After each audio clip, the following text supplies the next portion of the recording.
पद्धतीने वांग्याची भाजी बनवणार आहोत की ती सर्वच अगदी बोटं चाटून पुसून अशी खातील. तर इथे मी ही छोट्या साईजमध्ये वांगी घेतलेली आहेत. ही पहा अशा प्रकारे आहेत आणि हे स्वच्छ धुवून घेतलेले आहेत. तर आता कशी बनवायची ती पाहूया. तर आणि ह्या वांग्यात असंच ठेवलेलं आहे आणि त्याला आपल्याला अशा प्रकारे या चिरा देऊन घ्यायचा आहे. हे पहा, हाताला लागणार नाही याची काळजी घ्यायची. हे पहा, तर आपण नॉर्मल फ्राय करायला 4 चिरा देतो, तर इथे मी अजून 2 देणार आहे. हे पहा अशा प्रकारे.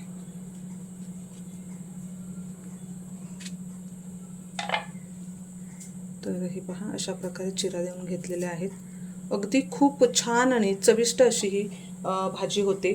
तुम्ही अगदी फक्त चपाती भाकरीबरोबर सुद्धा खाऊ शकता किंवा भाताबरोबर, सुक्या भाताबरोबर सुद्धा खूप छान अशी ही लागते. हे पहा, तुम्ही याला सुद्धा अशा प्रकारे चीर देऊ शकता.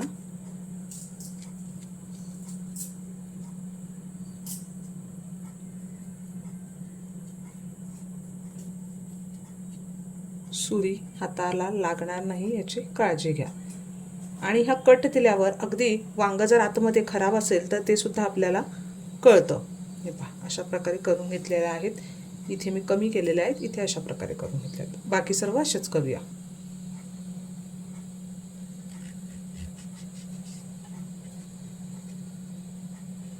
दोन काप केल्यावर पुन्हा असे करून घ्यायचे आहेत आणि मग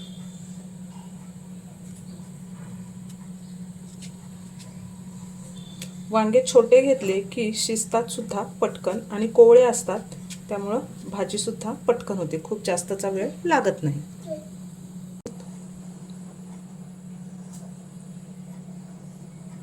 तर वांग कट करून झाल्यावर पाण्यामध्ये ठेवायचं आहे, नाही तर ते काळं पडेल. चला आता एक छोटं वाटण करून घेऊया. तर इथे मी कांदा घेतलेला आहे, टोमॅटो घेतलेला आहे, हा एक आहे आणि हा सुद्धा मोठा एक कांदा आहे, लसूण आहे आणि आला आहे. तर आता आपण तुम्ही हे अगदी फाईनली चॉप सुद्धा करून घेऊ शकता किंवा याची प्युरी सुद्धा करून घेऊ शकता. मी आता याची प्युरी करून घेते कारण मी कांदा थोडासा मोठा कापलेला आहे. तर हे जर फाईन चॉप केलं तर यावरच तुम्ही टाकू शकता. तर अशा प्रकारे ही प्युरी झालेली आहे. हे पहा. तर मी पॅनमध्ये 7 ते 8 चमचे तेल घातलेलं आहे. थोडीशी मोहरी, थोडं किती अर्धा चमचा जिरं घालून घेतलेलं आहे आणि जिरं मोहरी तडतडली की आपण त्यामध्ये थोडासा हिंग घालून घेणार आहोत. कढीपत्ता घातलेला आहे आणि ही जी आपण प्युरी बनवलेली आहे ती घालून घेऊया आणि परतून घेऊया. हे वाटण परतताना आपण थोडंसं यामध्ये मीठ घालून घेणार आहोत कारण आपण काही भाजून वगैरे घेतलेलं नाही आहे म्हणून. म्हणजे अगदी झटपट अशी ही आपली वांग्याची भाजी तयार होते आणि चवीला खूपच छान अशी ही लागते. आता हे छान अगदी 2 मिनटं आपण हे परतून घेऊया. तर तेल सुटू लागलेलं आहे आणि यामध्ये मसाले घालून घेऊया. हळद, गरम मसाला, लाल तिखट आणि हे मिक्स करून घेऊया. अगदी कमी साहित्यामध्ये ही भाजी आपली तयार होते. आता मिक्सरच्या भांड्यामध्येच मी अगदी थोडंसं पाणी घातलेलं आहे, तर ते यामध्ये घालून घेऊया.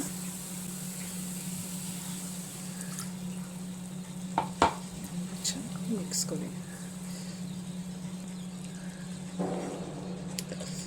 पाहू शकता किती छान अशी याची ग्रेव्ही तयार झालेली आहे. 2 मिनटं हे आपण छान याला परतून घेऊया. तर ग्रेव्ही छान झालेली आहे. आता आपल्याला हे वांगे यामध्ये सोडायचे आहेत. आपण हा मसाला यामध्ये न भरता अगदी डायरेक्ट फक्त या ग्रेव्हीमध्ये हे घालून घेत आहोत. म्हणजे अगदी साध्या सोप्या पद्धतीने आपण ही भाजी बनवत आहोत. हे पहा, तर मसाला अगदी यामध्ये छान असा मुरला जातोच.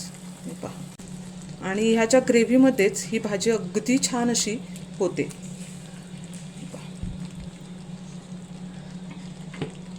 आता आपण थोडंसं मीठ घालून घेऊया,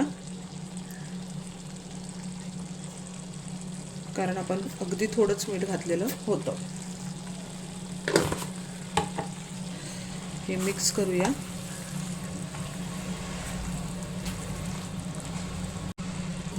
आणि यावर झाकण ठेवून याला 2 ते 3 मिनटं आपण वाफ देऊ.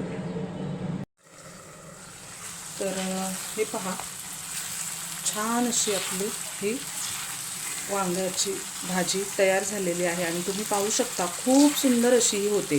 तुम्हाला जर आणखी ग्रेव्ही वाढवायची असेल तर तुम्ही यामध्ये पाणी आणखी थोडंसं घालू शकता. पण आणि हो, या वांग्यामध्ये हा मसाला अगदी छानपैकी मुरला जातो.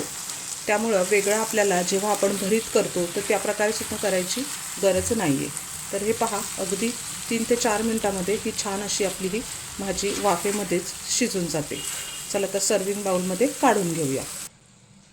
तर ही भाजी आहे ना, तुम्ही अगदी पाहुणे येणार असतील किंवा अगदी वेगळं तुम्हाला काही करायचं असेल तर नक्की बनवून पहा.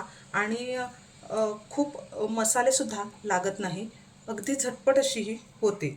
आणि चवीला म्हणाल तर तुम्ही नक्की बनवून पाहाच, म्हणजे तुम्हाला ह्याची टेस्टसुद्धा कळेल. आता तुम्ही पाहू शकता की भाजीमध्ये ग्रेव्हीसुद्धा एवढी छान बसली जाते की तुम्ही नुसत्या भाताबरोबर सुद्धा ही अशी छान खाऊ शकता. आणि भाकरी किंवा चपातीबरोबर तर छान लागतेच. हे पहा, पाहू शकता तुम्ही किती छान अशी ही भाजी तयार होते. हे पहा, अगदी सुंदर अशी होते आणि चवीला तर खूपच छान लागते. तर तुम्ही सुद्धा नक्की बनवून पहा. काय मग, कधी बनवताय? तर अशा प्रकारे सुंदर भाजी तुम्ही सुद्धा नक्की बनवा. व्हिडिओ आवडल्यास लाईक आणि शेअर करा. चॅनलवर नवीन असाल तर सबस्क्राईब करायला विसरू नका. पुन्हा भेटूया अशा चटके आणि युनिक व्हिडिओमध्ये. तोपर्यंत मस्त हेल्दी खा आणि स्वस्त राहा. धन्यवाद.